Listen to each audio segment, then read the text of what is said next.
Okay, so let's give a shout out to Charles first. Charles deserves a shout out. Charles does. All right, I've been using him as my bouncing off the wall to him to see because you need someone, or I'm in an echo chamber otherwise. So I have multiple people. Charles is my current most active person is willing to banter with me. We don't see eye to eye. That's great on some things, but that's great. I don't want someone to see eye to eye. I want someone to say, I see this differently. Okay. Well, for the most part, we do see eye to eye, though. But that's just the point. Now, I want you guys to also speak up, please. Any engineers out there? Charles is an engineer. Need you to speak up. Don't be afraid of me. Don't be afraid of me. I don't bite that much.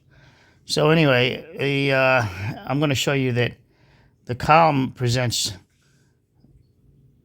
out here and then over to the wall. All right. So be careful of my Columbo moves. All right. So I give and I take. So I'm stating this. It's not true. But listen to my words. I said presents. And how does it present that way? Because in one part of the drawings, this is the elevator shaft here. It has a wall going over to there as looking like the shear wall. Well, that will put the column, this number beam, I think that's 102. It has it going back to here. Which means then there's no doorway. Okay, now let's look at it differently. There's the elevator shaft right here, elevator shaft. All right, the mechanical room. And now imagine that as the shear wall has an opening here. This is the opening for that we see that the people come out and they go and they enter in the corridor on the penthouse level to enter into their location. This may be this piece here. I'm going to clean it up for you just now. So this piece here, this is 102, I believe, right here. If you notice the detail, I'm going to do this here a little bit. This could be the beam 102. This one is this one. And even though you have this little turn there, which you see the little turn, a little like this, which you guys would call a turn. Think of it as a column, a post to support beam 102 here. It appears 102, so maybe this is 120. I got to remember which beams are what anymore. All right, let me cut to the chase a bit in this video. This is beam 101 here. That means the same size. I can't make out what these are. This is beam 100. Beam 101. Now, I always give a little bit of pre-clue before I start talking about it. All right, so over here, this is beam 101. Oh, wait a minute, there's no beam there. So there's a column here, and a column here, and a column here. Oh, there's the beam there. Oh, wait a minute, no beam there. Column here, no beam. Okay, so between, and you can pause at any time. Like you can pause right now and try to see where I'm going with this. It's worth the effort if you like. I've already given you enough clues. So these little hooks are your engagement at the wall. Engagement at the wall. Remember, the wall is a parapet wall system. That's the parapet. And at the top of the wall, it's supposed to be a bond beam. And then this can be block. And then there's a floor system that sometimes looks like this. And a J-hook, this reinforcement like that. It gives you the number 19, number 4 is 4s are half-inch rebar. This is the roof plan. And we're looking at the engagement of how this would work. Now this parapet wall just sits on top of this floor here, doesn't it? Okay. There's reinforcement that goes down through the parapet wall into the floor, all the way into this bond beam. Remember the bond beam, I gave it away many videos ago. I said that it looks like just block, and they notched it. And then they solid filled the last two courses.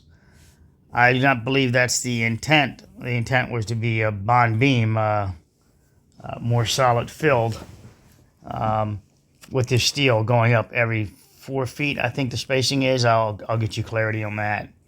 So when you look at that parapet wall, so this is the parapet wall out here. Okay, the parapet wall is out there where this is wall system here. It's 4 and 3 feet. So I think these are the 4-foot walls, and they're 3 foot down below, or vice versa. Maybe these are 3-foot walls here and 4 foot out here. So you can bounce that around a bit. The steel still would go through there into the floor. Some engagement looks like that. Some engagement they call for dovetailing. Very unique. Dovetail flooring into the parapet wall system. Dovetail. Let's clean this up now. Remember what I was talking about, these beams. So as we look over to the left, we see beam 101, beam 101, 101 I believe right here, that's here. And this is that one I talk about there. These are L-shaped for development, the rebar into the parapet wall system. There's a parapet wall system here, here, here, here, and around. Okay, I'll get you some images just now. I'm going to come back to the beam in 101 for you. Hold on. So this is the parapet wall system here and here. And this roof has already been cleaned off. It's black as you recall. And they got little davits there, davits. And they're here and here in multiple places. The columns are here. This is where that beam goes across. So the beam goes here. This is 101. And then on top of 101 gets the block wall system and also the engaged bond beam. So here's your beam 101 again. Beam 101. And there are the columns here, here, here, and here. And here. Remember, I've still given you Columbo clues. You can pause at any time to bust me before I bust it and release it. So when I clue alert now, I think I'm doing more clue alerts for you to say that you can stop and dive back into the video using the imagery, specifically this image, to tell me where I could be going with this, with the data you have. So if you just pause it and you say, I'm going to figure it out before he gets to it. He gave me the data. You know, and if you want to know, you would start writing down the bullet points of the data I've given, and then extrapolate it into this specific drawing you see on the screen now, and you'd be able to bust it before I bust it. And you go like, I caught it. All right, this is what I'd love you to do. Okay, moving on with the structure now. So you've got this 101. This is 101, and then you've got 101s back here, and there's a beam support there. Here's a beam support, column support rather. So it's a column supporting the beam. All right, and then there's the column there. Remember the parapet wall is like this. All right, some are 3, some are 4 foot tall. Now, let's do this.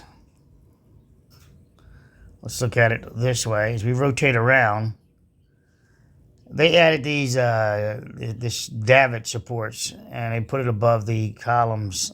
I think there are 4 of them over here, or at least 2. And on this side, I want you to see the beam 101. So beam 101 would probably be here. Look at the engagement. That would put it, here's the column. That would put it side mounted, and then there's the column. And then this top part would be the parapet wall design. The other option of that would be that the beam 101 goes on top of the columns. This is beam 101 now. 101.